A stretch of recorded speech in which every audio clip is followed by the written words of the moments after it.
Eu louvei a Deus pela tua atitude. Pastor, quer que eu fique aí? Eu falei, quero. Mas você sabe mexer? Não. Então não dá. Primeiro tem que aprender. Porque se eu jogasse você ali, você não ia saber nem onde começar. Mas eu quero que você aprenda. Eu faço questão de te ensinar. Aí você vindo uma hora mais cedo, eu vou ter o maior prazer em te ensinar, para você começar a trabalhar ali também. Em nome de Jesus. Amém, gente? Queridos, primeira coisa que eu queria falar é que hoje, infelizmente, eu fui num velório hoje. Ontem à noite, meu irmão me ligou, falou assim, olha, um primo nosso morreu. Aí eu falei, é mesmo? Na verdade, ele é primo porque ele é filho da minha prima. Então a gente chama de primo, mas ele é filho da minha prima. E esse menino de 28 anos, gente, ele nasceu no mesmo dia que a minha filha Natália. É questão de horas de diferença. E esse menino, ele se matou, ele se enforcou. E eu fiquei assim muito triste. Fazia tempo que eu não via a família dele, né? Por causa da correria. Até eles mesmo, entre eles, é uma família grande de primos. Eles são mais ou menos em 10 filhos lá, né? 10 irmãos, né? E aí, até eles mesmos falaram, não, eles me chamam de Julinho. Você precisa de ver, né? Ô Julinho. Não, Julinho, a gente também, faz tempo que a gente não se vê, os irmãos tá difícil se encontrar. Eu pedi perdão pela ausência. Mas assim, é muito triste como o diabo ele tem roubado, gente. Eu quero usar esse momento, antes de falarmos um pouquinho da palavra, para você ver como o diabo é sujo. O plano perfeito de Deus, um projeto que nasceu no coração de Deus é a família. É a sua família. E como eu disse lá no domingo, eu falei o que para você? Eu disse assim, tudo que Deus te deu tem valor, mas não tem preço. E eu disse assim, porque se você colocar um preço, o diabo ele vai estar disposto a pagar esse preço por aquilo que você tem. E a sua família não tem preço. É algo imensurável, incalculável o valor da tua família. Mas se você colocar um preço, o diabo, ele paga. Então assim, hoje eu meditei muito, eu pensando e falando, meu Deus, esse menino que tinha tudo para viver, uma vida pela frente, metade da minha, né, eu tenho 51 anos, o menino tem 28, então eu posso dizer que ele tem metade da minha idade praticamente, e ele tirou a vida. Por que depressão? A doença dos jovens, né, a doença do mundo, não é essa a doença do mundo, mas é uma doença que tem atacado muita gente, inclusive homens e mulheres de Deus têm sofrido dessa doença. Então a gente precisa muito orar a Deus, pedir para o Senhor misericórdia, colocar nossa família nas nossas orações, orar pela nossa família, cobrir mesmo de oração, de palavras proféticas, em nome de Jesus.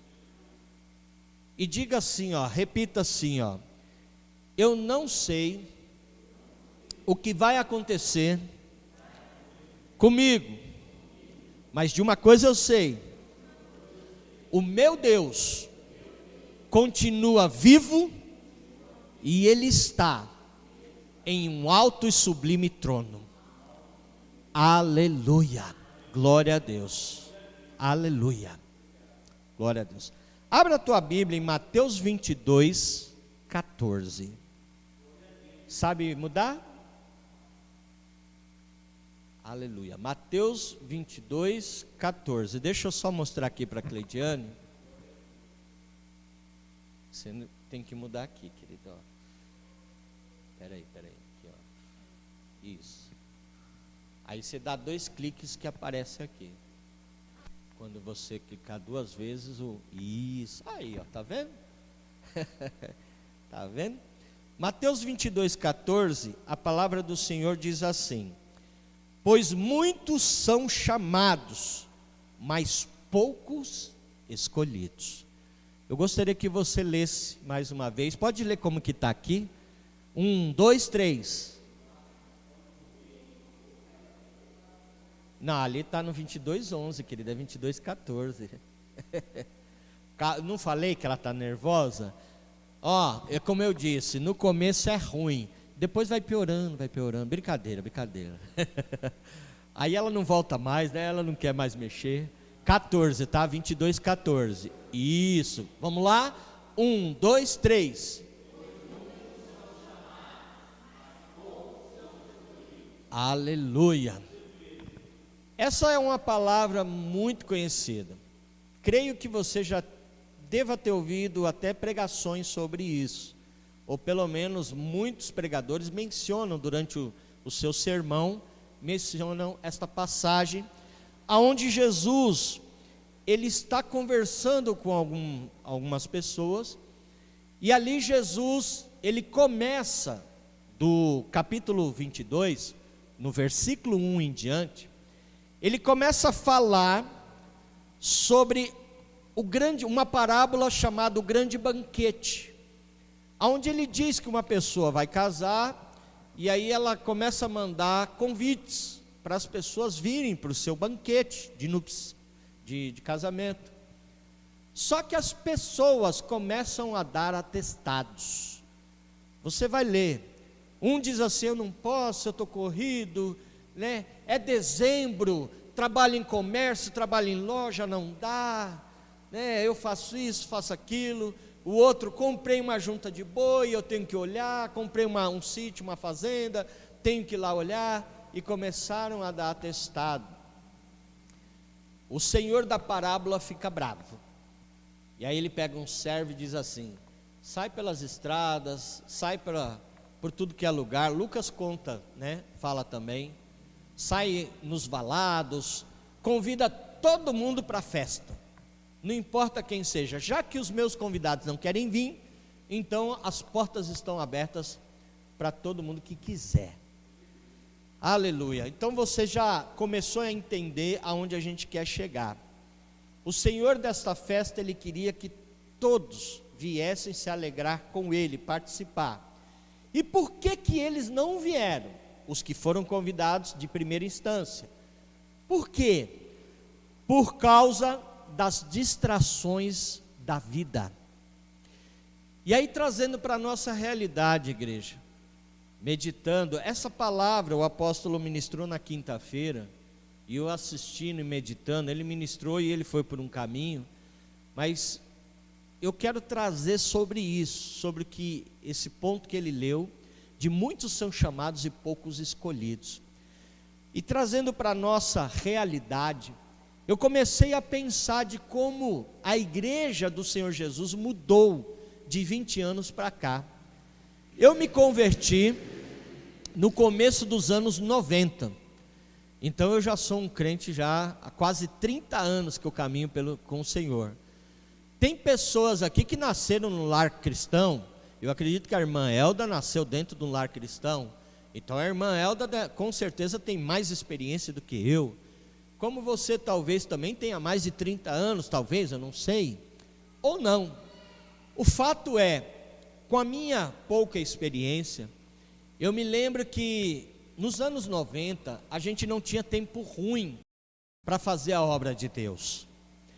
Eu me lembro que em 1994, 93 ou 94, houve um episódio de um pastor de uma determinada igreja, que tinha um programa na televisão, e esse pastor, ele teve a infelicidade de chutar uma santa, bem grandona. Ele levou na televisão uma santa bem enorme, e começou a chutar, e ele, fazendo isso, ele afrontou a fé dos nossos irmãos católicos. É uma coisa que não se faz, não é legal fazer isso. E no outro dia, isso foi num sábado, no outro dia, a repercussão foi terrível, no domingo. E nesse domingo de manhã, eu lembro que a gente estava num ar livre, fazendo um evangelismo no ar livre. E nós estávamos cantando com a banda, ministrando a palavra de Deus. E daqui um pouco a gente começou a tomar laranjada, sabe? O pessoal ficou bravo. Por quê? É crente. Olha lá, está tudo misturado no balaio, faz parte. E aí a gente, por causa de um erro de um, a gente também sofreu a consequência. Mas aquilo não nos abateu. Nós continuamos a pregar a palavra a tempo e fora de tempo. Não deixamos de falar do amor de Jesus, mesmo com uma situação aparentemente contrária. Me lembro que nos anos 90, todo mundo tinha um sonho de ter uma escola, ou na igreja, uma escola de teologia, ou na igreja, ou perto da igreja, porque era o sonho de todo mundo naquele tempo, era aprender mais sobre esta palavra maravilhosa, era conhecer. E hoje nós temos acesso no clique, né? No celular você pode estudar a palavra de Deus. E o que aconteceu desses quase 30 anos para cá? O que aconteceu com a humanidade? Por que o amor de muito esfriou? Será porque está se cumprindo o que diz lá em 1 Timóteo 4:1? Nos últimos dias o amor de muitos esfriarão. Será que é isso? A volta de Jesus está próxima, será que é isso? Provavelmente sim. O que eu vejo hoje, como pastor, cuidando de uma igreja, cuidando de discípulos, ovelhas, eu vejo pessoas totalmente descomprometidas, com raras exceções, mas eu vejo uma grande multidão descomprometida. Ainda bem que tem aqueles comprometidos, que, como você, que está aqui num dia de semana, deixou os seus afazeres. Você não está aqui porque você não tinha o que fazer. Você tem obrigações. Talvez quando você chegar em casa, você vai direto para o computador ou resolver algum problema que você adiou para estar aqui buscando a presença de Deus. Glória a Deus por isso, pela tua vida. Aleluia. E eu louvo a Deus por isso. Mas a grande realidade é que hoje eu vejo, novamente eu quero dizer com algumas exceções, tá? Eu não estou generalizando, falando que todo mundo é igual, mas uma grande maioria eu vejo de crente, uma igreja, aonde os irmãos querem somente a bênção, mas não querem compromisso com o dono da bênção. Eu vejo pessoas que vêm muitas vezes na igreja, porque estão desesperados, porque alguma coisa aconteceu, e aí quando Deus abre as portas, quando Deus vem com a resposta, quando Deus vem com a solução, Ele opera um milagre, a pessoa, você pergunta, cadê aquela pessoa? E a pessoa some. Eu vou dar um meu exemplo. Eu me lembro que quando nem éramos pastores, desde que nós nos convertemos, eu me converti já jovem. A minha esposa nasceu num lar cristão, mas quando nós nos unimos como uma família, como um casal, eu disse para ela, eu falei, eu sou da pegada, e ela não era muito, ela era uma crente domingueira, gostava de ir nos domingos, um ou outro, gostava de ficar em casa, mas quando eu peguei e nos ajuntamos para casar e tudo, eu falei para ela, se você quer ter uma aliança comigo, você vai ter que me acompanhar. E desde que a gente começou a namorar, a gente não parou até hoje.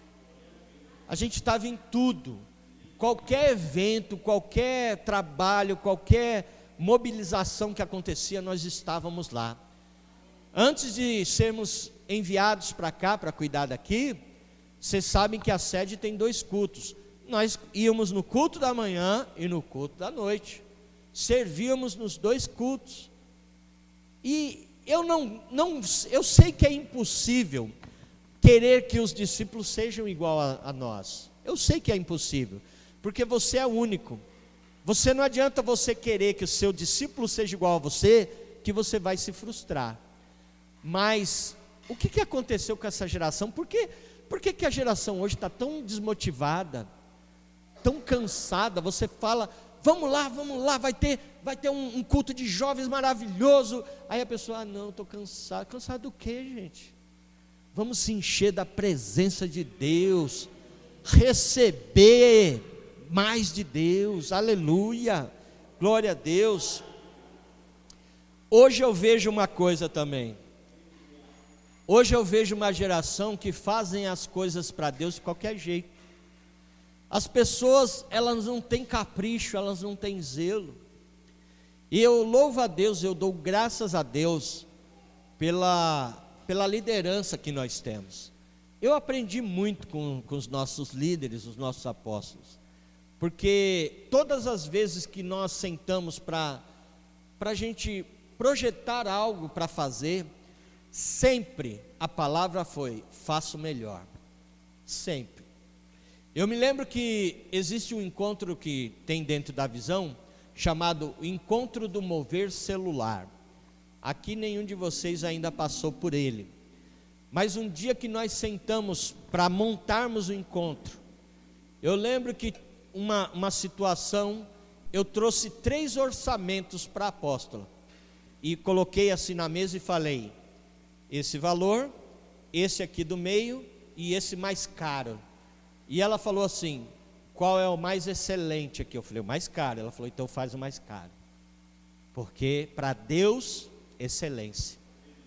E isso tem que ser no nosso coração. Sabe, se você tiver comigo numa igreja, dessas que os irmãos pegam o microfone e falam assim: irmãos, eu não sei cantar não, mas é para Jesus, né? Você pode olhar para mim que eu já estou torcendo o nariz, porque na hora eu falo: se você não sabe cantar, desce então, porque é para Jesus, né? Então quer dizer que para Jesus pode ser qualquer coisa? Não. Se você não sabe cantar, igreja, você sabe tocar, você lê uma palavra, você pode dar um testemunho, você pode ficar na porta sorrindo e recebendo todo mundo que entra, e você vai ser usado de uma forma sobrenatural. Nós temos discípulos lá na sede que nós ganhamos com um abraço, trabalhando na porta. As pessoas entravam com aquele coração assim, às vezes duro, às vezes espedaçado, porque estava sofrendo alguma coisa. Aí quando ela entra na igreja, você recebe com um sorriso, com um abraço, e seja bem-vindo. Ou como nosso irmão Flávio fala, né? Jesus te ama. Aí você quebra a pessoa já, ela se abre para o evangelho, para Jesus. Eu lembro que a irmã Regiane, a nossa irmã Regiane, ela fala, a irmã Rose lá do Ministério Semear, lá no encontro, ela me ganhou com uma gelatina. Eu estava ali emburrado, entrei no encontro, aí ela veio e trouxe a gelatina com aquele sorriso, falou: irmã, você não pegou e eu trouxe para você. Aí ela falou: não acredita. Aí pronto, hoje são amigonas. Ela falou: ela me ganhou com aquele gesto simples, de trazendo uma gelatina, de servir. E Deus quer te usar, igreja, aleluia, Ele quer nos usar. E eu vejo muitas pessoas sem capricho na obra de Deus. E Eclesiastes capítulo 9, 10, versículo 10, diz assim: tudo que vier às mãos para você fazer, faça com excelência. Ali em Jeremias 48, 10, a palavra é mais dura, diz assim: maldito aquele que fazer a obra de Deus relaxadamente. Então que você possa pensar sobre isso, e a partir de hoje, tudo que você fizer, se você for fazer alguma coisa para o pastor Júlio, aí você pode fazer de qualquer jeito, mas se você vai fazer qualquer coisa para Deus, faça o melhor, em nome de Jesus. Essa é a diferença, como Malaquias 3,18 diz: então vereis a diferença daqueles que servem a Deus e aqueles que não servem a Deus. Aleluia. Hoje nós somos uma igreja que, novamente com raras exceções, uma igreja que tem vergonha de dizer que é crente. Isso é um absurdo. Eu já trabalhei em loja, aonde eu já estava 2 meses, o cara entrou para trabalhar, 2 meses com a gente, foi uma rede que eu trabalhei 11 anos nessa rede. Eu vi várias pessoas entrar, 2 meses a pessoa trabalhar, ela nunca falava que era cristão. Eu conheci eu recentemente, eu falei com um rapaz que trabalhou com a gente lá, e ele falou, não, eu sou crente. Eu falei, mas você se converteu quando? Não, na época que nós trabalhávamos juntos, eu já era. Eu falei, e você nunca me falou? Trabalhamos por quase 1 ano, você nunca me falou que era crente? E todo mundo, quando entrava, já sabia que eu era, porque eu gostava de falar mesmo de Jesus. O pessoal me chamava às vezes de carro velho. Por quê? Porque onde o Júlio parava, ele pregava, aleluia. E eu era assim, onde eu parava, eu pregava, aleluia. Eu estava lá, eu estava falando de Jesus, estava testemunhando, meus clientes eu testemunhava. Eu não tinha vergonha. Sabe por que eu não tinha? Porque meu Deus não teve vergonha de mim, aleluia. Queridos, nós fomos aí nessa viagem maravilhosa para Jerusalém, para Israel ali. E lá em Jerusalém, nós entramos na Fortaleza Antônia. A Fortaleza Antônia foi onde ali Pilatos, ele sentenciou Jesus. Ali dentro da Fortaleza Antônia, depois ele tem vários compartimentos, vários lugares ali. A gente foi andando e o guia ele falava, aqui Jesus ele foi sentenciado, aqui Jesus ele foi torturado, aqui colocaram a cruz nas suas costas. E ali a gente ouvindo e eu ouvindo tudo aquilo, e ali o Espírito Santo falando assim, sabe por que ele fez isso? Porque ele te amava, porque ele não tinha vergonha de você.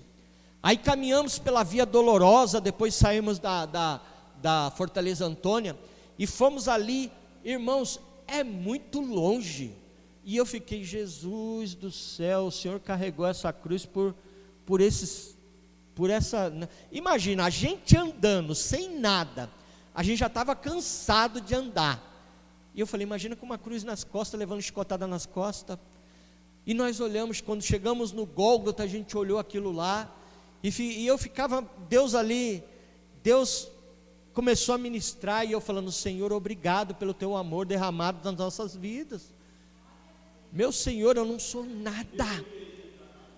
E depois a gente foi no túmulo, entramos naquele túmulo, e para a glória de Deus, não, aquele túmulo está vazio, porque ele não está lá, ele ressuscitou, aleluia, e hoje ele está vivo, ele intercede por mim, ele intercede por você, igreja. Então não tenha vergonha de pregar esse Jesus, de falar desse amor, não tenha vergonha, porque ele não se envergonhou de mim, de você, aleluia, aleluia. Muitos são chamados, poucos são escolhidos. Hoje nós somos uma igreja, novamente com raras exceções, uma igreja muito imediatista, principalmente esses jovens, né? A gente que é vintage, a gente que é clássico, né?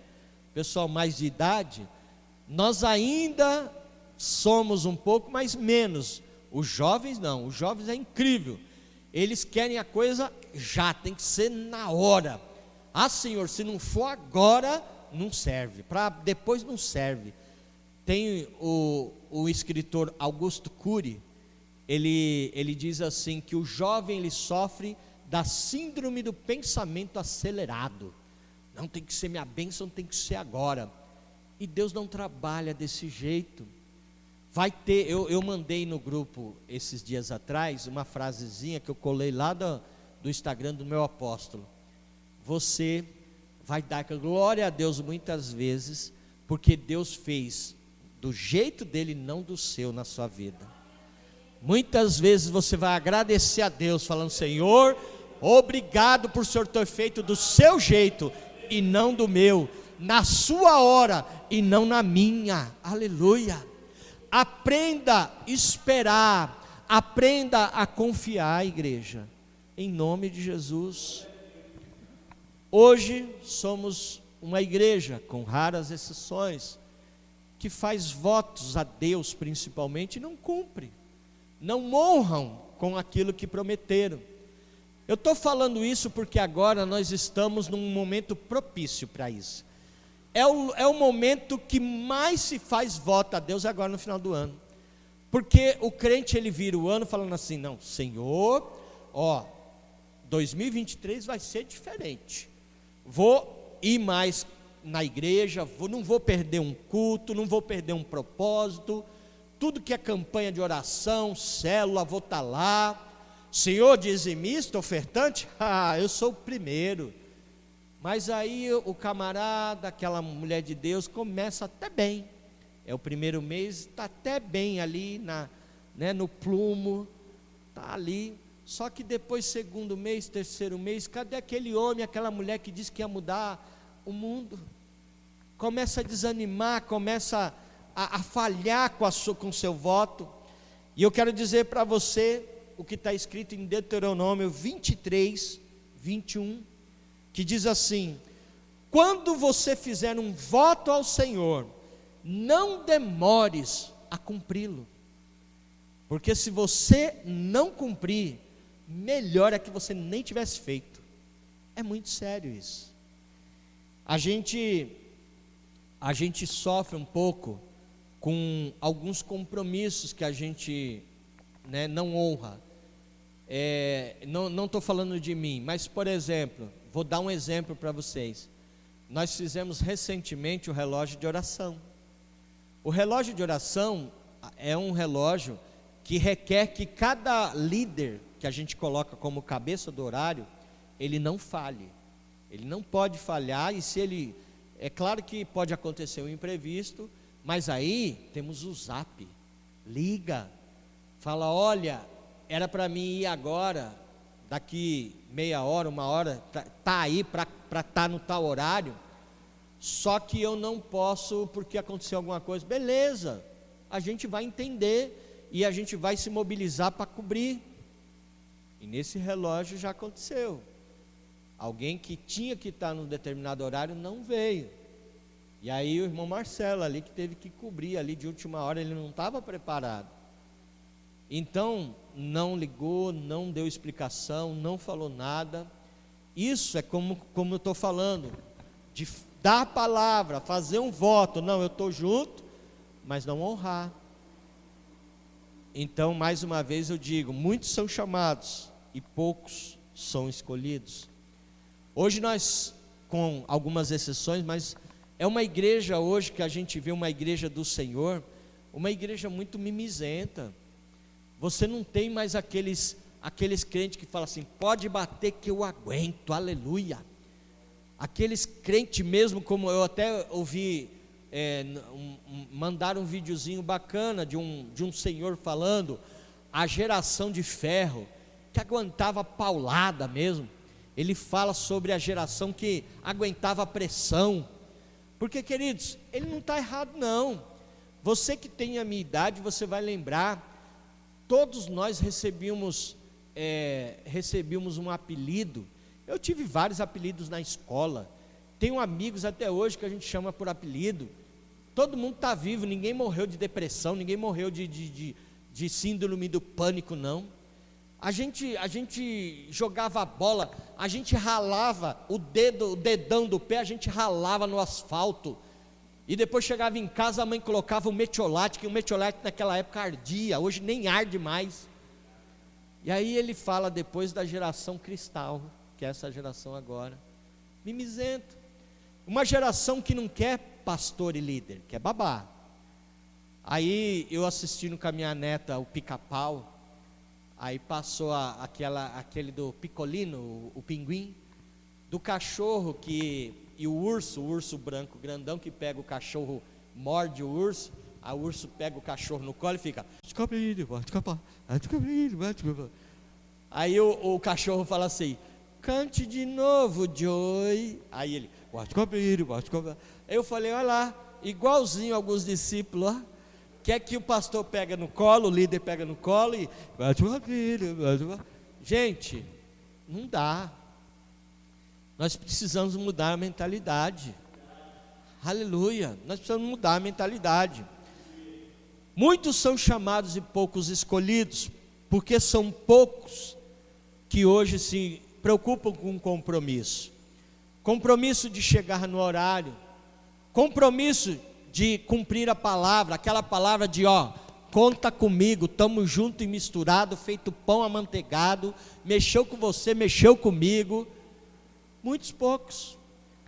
Muitos são chamados e poucos escolhidos, porque Poucos hoje têm temor de fazer o certo, de dar bom testemunho, de falar a verdade.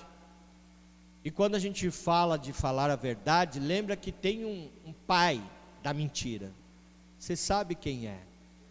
Então vamos falar a verdade.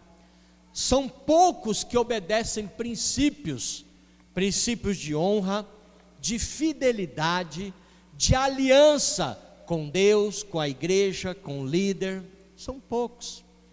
Mas que você seja esses remanescentes, esses poucos, em nome de Jesus. E o Senhor hoje Ele te diz, né? Como diz lá em Salmo capítulo 2, versículo 8. Ele diz assim: filho, filha, pede-me e te darei as nações por herança, e os confins da terra como a tua propriedade. E aí você fala: e como é que eu adquiro essa bênção, pastor? Se movendo. Porque se você ficar na zona de conforto, estagnado, paralisado, não vai acontecer nada. Então se mova na direção de Deus. Deus, Ele está cutucando o ninho para você sair do ninho. Deus está te chamando neste dia. Então, em nome de Jesus, se mova. Deus, Ele tem muitas promessas para ainda realizar esse ano na tua vida.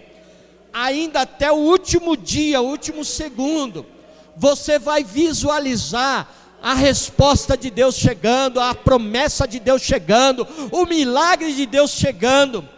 Pode visualizar que você vai ver casamentos na tua família sendo restaurado, de repente até o seu casamento, família, a sua família sendo restaurada em nome de Jesus. Visualize a doença, o problema indo embora em nome de Jesus. Visualize aquela pessoa que você ama largando do vício da droga, do vício da bebida, do vício da prostituição, do vício da mentira.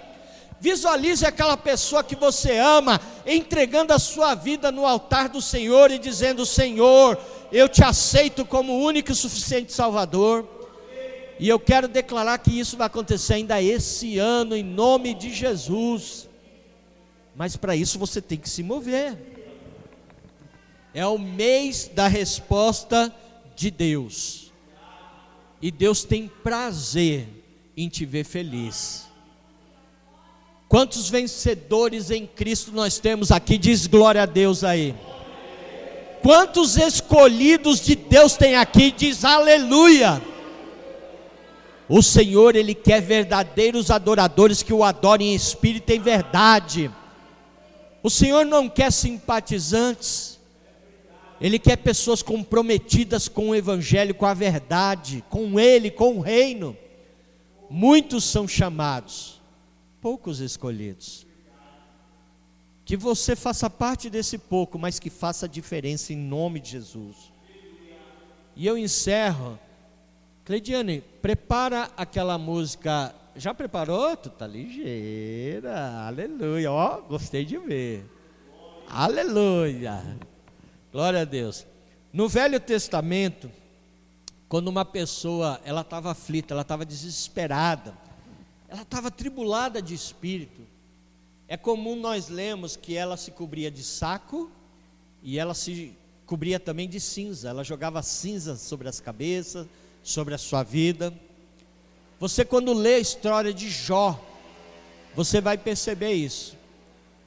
Jó, um homem segundo o coração de Deus, também como Davi, um homem que Deus deu testemunho dele para o diabo, falou: olha, Jó, íntegro, reto, que anda sobre, me teme, anda sobre a minha palavra.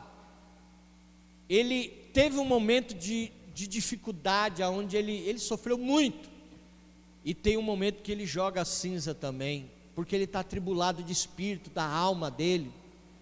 Nós vemos a história de Esther ali, Mardoqueu, capítulo 4, quando Mardoqueu, quando fica sabendo que Ramã deu colocou lá um edito lá, mandou lá exterminar todos os judeus, ele também se cobre de saco, se cobre de cinza, começa a se lamentar. Isso era uma prática de quando alguém estava desesperado. Mas hoje, Deus ele está dizendo para mim e para você, que no lugar de cinza, Deus ele vai derramar o óleo da alegria sobre a nossa vida, aleluia. Toda humilhação, toda vergonha, nesta noite ela vai ser cancelada, em nome de Jesus. Toda mentalidade de desistência, aquela coisa que fala eu não consigo, não vai dar certo, em nome de Jesus hoje cai por terra. Toda paralisação, estagnação, paralisia na tua vida, hoje em nome de Jesus, nós damos um basta, em nome de Jesus. Toda pobreza espiritual, em nome de Jesus caia por terra, aquela coisa de você falar, não, qualquer coisinha serve, qualquer coisinha tá bom, não, em nome de Jesus, você é filho e filha do rei, e você vai comer o melhor desta terra para a glória de Deus. Todo medo, toda dúvida, em nome de Jesus caia por terra também. O alto papo, aquela coisa de andar ali na tua mente, cozinhando a mente, dizendo você não consegue, você não vai prosperar, você não vai chegar lá, você é um fracassado, você é um derrotado, o alto papo querendo te paralisar, caia por terra também em nome de Jesus. No lugar de vergonha e humilhação, o Senhor, no lugar de cinza, o Senhor derrama nesta noite o óleo da alegria sobre a tua vida. E se você crê, fica de pé, aplauda mesmo ao Senhor, fica de pé, vamos adorar ao Senhor, depois a gente ora, em nome de Jesus, em nome de Jesus.